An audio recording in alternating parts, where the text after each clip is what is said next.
Final Fantasy XVI hot takes are abundant, and a few days ago I put out a call to arms to my community, asking, nay, demanding for the hottest, most rancid, dry, heaving-esque takes concerning Final Fantasy XVI. And oh, did you deliver. And I didn't just take opinions like, oh, it's not Final Fantasy, or, oh, the combat's not that good, or, oh, this character's hot. I did not take opinions or takes like that. Au contraire, mon ami. What I did was I got some actually nuanced questions. So I'm gonna go over them, talk about them, react to them, maybe have a conversation about some of them. So please be kind, respectful, and remember, I asked for this. So let's begin with Benk, just realized it's probably Ben Kruger, who says, many main quests in the game feel like unnecessary filler, like the section where you have to find parts for mid-ship. That could have just been a side quest or something, and not much would have changed. Now, I'm in two minds about this. One, I think they could have easily shortened it. There are some components to those mid-quests that I do think added value, because they are a good reason to just take it slow and allow us to go 1v1 with a character, or 1 with another character, and really flesh out their dynamic with Clive, like Jill, Torgal, Gav, whatever. There are some good quality moments to be had with scenes like that. But I think especially in a modern Final Fantasy game that's only going to be 40 hours, and you know that, hey, this is not going to be a full 100 plus hour RPG, there's likely not to be a follow-up to this. Quests like the mid-quest can feel like anime filler, I understand that, but I do think that they added stuff to the overall world and certain characters, but I do think they went a little bit too hard on, okay, let me explain to you bit by bit how this ship scientifically works with magic, right? Like, I think that's a little bit played out, like, I don't think we need all of that. And I think I would have preferred it if they fleshed out Mid's character a bit more instead of just relying on her to explain how the ship worked. Because when they actually focused on her as a character and her dynamics with Sid, that was really interesting, and it added stuff to the world and what happened, and recontextualized certain things. That was cool. I wish we had a little bit more of that from the mid-quests. So I think on the whole, I kind of agree with Ben here. Now this one's gonna spark some debate, but Xanolith here comes in swinging even, with Gav is the best character in the game. And I would agree, until they introduced Byron. And I will defend Byron until the day I'm dead. Byron is the best. I'm the new lead member, dang near the organizer for the Byron fan club. Yeah? Certified, by the way. But I do think Gav is up there. I like Gav. He's just fun to have around. And I think characters like that add a lot of value to these darker stories when they're able to introduce comedic relief in a way that doesn't feel like it breaks immersion or just undercuts the emotional toll that the story is trying to convey. A character like Gav inserted into this narrative and with these characters works perfectly. And God, do I love his ending. Oh, it's so good. Like, I know I made an entire video about how I didn't like the ending of 16 all that much, but my God, the Gav part was perfect. Yeah? Loved that aspect of it. He's a great character, but Byron though, 10 out of 10. Now we have Martin von Rosenberg, who says Joshua needed to be playable again after the first time in certain parts of the story. I could see him being fun to use, or Torgal would have also worked as playable as well in certain sections. This I do agree with. In a lot of ways, I love Final Fantasy XVI, but when I look back on it, I also see Creative Business Unit 3's signature hallmark when they want to introduce a new mechanic but they don't know if it'll land or not, so they introduce it in a lesser amount somewhere and see how the player base reacts to it. I'm kind of the opinion, and I may make a video about this in the future, that I think Joshua may be the protagonist for a DLC, if they don't want to do a follow-up, if they even can, but I think doing a DLC following Josh's path when he's separated from Clive, that could be very interesting and possibly fun, especially since we got a rudimentary outline for how his playstyle would be back at the Phoenix Gate scenario. So I don't think it's outside the realm of possibility here. And the same thing with Torgal, like, there could be some really interesting stealth sections, or even do a DLC kind of like the Blade Wolf DLC for Metal Gear Rising, where you play as Torgal, like, have him going in and out of his Frostwolf form, that'd be really cool. Like, there are ways to go about this that I think they may want to test in the future if they want to reuse this combat system, but introduce a party-esque system alongside that, to have wildly different gameplay scenarios for each character. And I think overall that could have helped the pacing of the gameplay in certain sections if we could play as different characters. And I definitely think that's something to keep an eye out for, and something for them to look into for the future, if we're gonna get another game in the style of 16, which I do hope we do get. We have Fro here, who says, not being able to explore the castle in Oriflamme sucked. Also, most of the quest happened in the same 4 zones, even if instanced there needed to be more new places to see. I kind of agree here. I think they left a lot of the different styles of visuals for those one-off scenarios, and you could also argue that the game kind of suffered from having a limited number of biomes. I'm someone who really likes to have a lot of aesthetic diversity in a game, and there is some to be had here. I really liked Dhalmekia as a whole, and what that added to the visual design of the game. Varied things up, and I really liked that element to it. But I think most of the signature visuals I'll remember from this game are either the waterfall in Dhalmekia, which was amazing by itself, and that's something you will always be able to see, but also the mother crystals, but eventually those go away, and when you're doing the bulk of this game's side quest when they're gone, I think it can make the world look at least a little bit generic to the eye, and I would like to see them inject some more Final Fantasy-esque elements into the overall world design, because I know they can do it. It's the same team that made Final Fantasy XIV. I know they can do it. But I think they didn't want anything too fantastical for the style of story that 16 was going to tell. But I think they can go a little bit further than what they ended up doing. And I do kind of agree that they may have played it a little bit too safe when it comes to the zone design itself. And if we get another game in this style, I would love to see alternate forms of transportation, not just chocobos, and more environmental interaction with the world itself. Especially when you pair that up with the hunt system, that can be very fun and engaging. Speaking of, let's just go right into this next one, by Orca Love 26, who says Final Fantasy XVI aesthetics are too similar to Final Fantasy XIV, meaning the game ranks abysmally low on the conceptually imaginative scale. I think on the whole I would disagree, because when 16 has those visuals, I think they're some of the best in the franchise, especially when it concerns the mother crystals and when it concerns the boss fights. I feel like a lot of the times when they want to remind you that, hey, this is a Final Fantasy game, we can go very fantastical with these elements, it's in those boss fights, like Titan, like Bahamut, like Odin, like freaking Ultima. It's in those moments. And when it comes to the world design, the only real zone I specifically remember off the bat is Dhalmekia because of the waterfall. I want more zones like that in the next game, personally, but I wouldn't say that the 16 aesthetics are too similar to 14.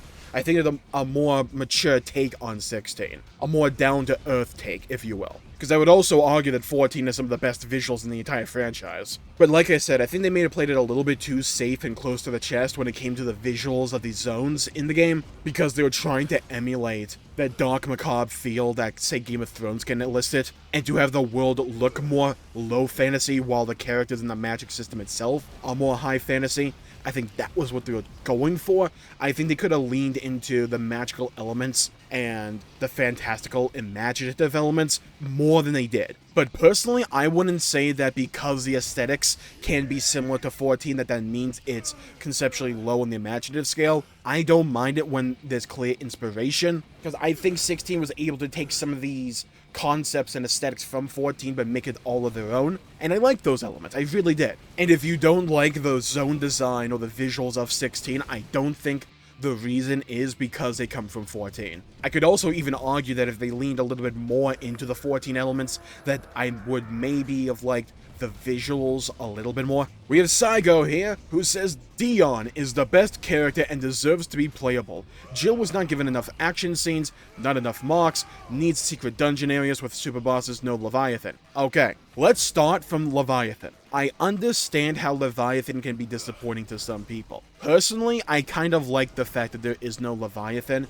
because it feels like the world evolved without my influence, and didn't necessarily require me to manually input and find Leviathan for Leviathan to have already been dealt with. It also kind of undercuts the feeling a lot of stories can have, where it feels like, ah yes, this happens because of the protagonist. It's possible that the next host for Leviathan just hasn't been born yet again, or that they just haven't awakened to it yet. I like having circumstances like Leviathan be able to happen, because it makes the world feel ever-evolving, as if it's not just dependent on the main character and on Clive. I think Preach Gaming worded this perfectly in a critique a while back about a different game. It may have been about World of Warcraft, where sometimes games can feel like you're in a bit of a time bubble, and if you're not specifically involved, that the world itself outside of that bubble that you're in does not evolve or change or react to itself. And I like it, especially in a game like 16, where it feels like the world is always in this constant state of evolution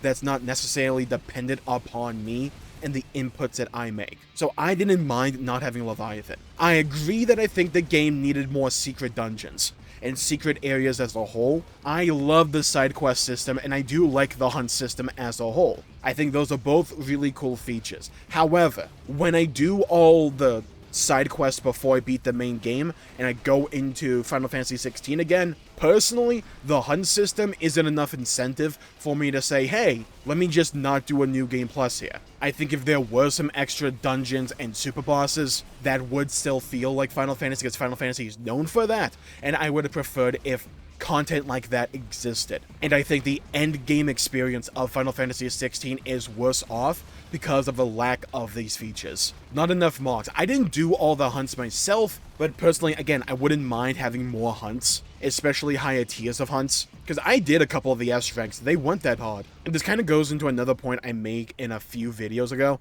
I wish Final Fantasy mode, or at least a hard mode, existed from the get-go. I don't see why they had to lock a hard mode off on your first playthrough. Now for Jill, not having enough action scenes.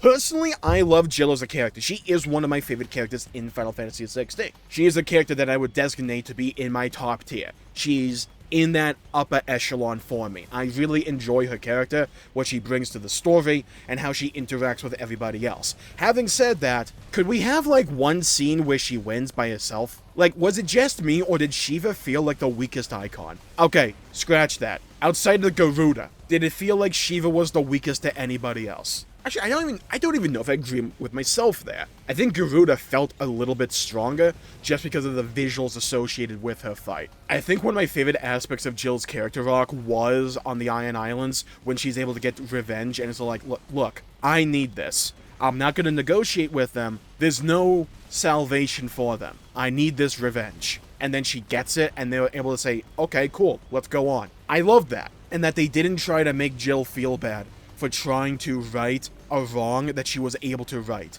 Not that it was her wrong, bear in mind, but that this guy was an active threat who tortured her for years, and she was able to finally gain some closure. I'm so glad they didn't try to make like Jill feel bad about doing that. At least that's the vibe that I got from that. But again, I would have liked a scene where Jill is like Shiva or something, is able to just clutch the 1v1. Now, Dion is the best character and deserves to be playable.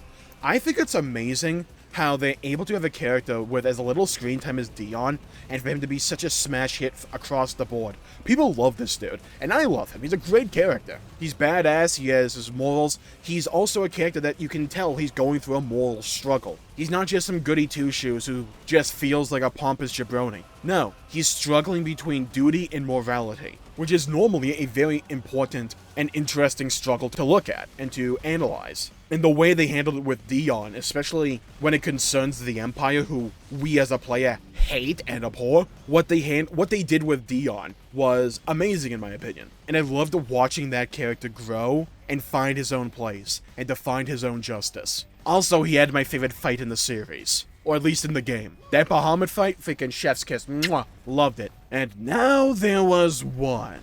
Tiggity man, shout out to Quagmire, comes in with Final Fantasy XVI isn't a Game of the Year contender. Now, this is the one take that I'm going to completely disagree with, because personally, it will probably end up being my Game of the Year. However, I can understand why some people may think that it isn't, because this is a very, very stacked year for games. Legend of Zelda Tears of the Kingdom, Baldur's Gate 3, Armored Core 6, Super Mario Wonder. There are so many games this year that are Game of the Year contenders, that are high quality, that don't feel like they exist just to siphon money from you as the consumer. There's so many amazing games this year, and that should be celebrated. But when it comes to Game of the Year, a lot of the times when it comes to our own personal opinions, they're just that, opinions, and what game and story or gameplay loop resonates with us the most. And for me, that was Final Fantasy XVI. I loved the more mature take on Final Fantasy. I loved the characters, the music, the gameplay,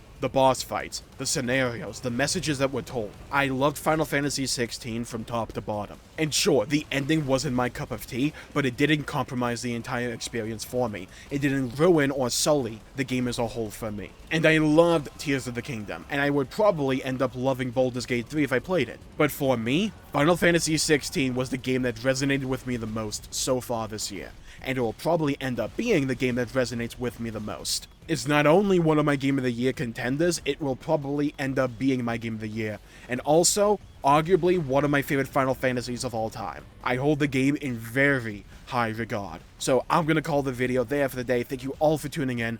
My pleasure for making the video. If you enjoyed it, please leave a like and subscribe. It really helps the channel out and helps support future content, and I greatly appreciate it. Stay safe, have a great day, go play some video games if you can, and as always, I'll see you all next time. Bye bye everybody, until we meet again.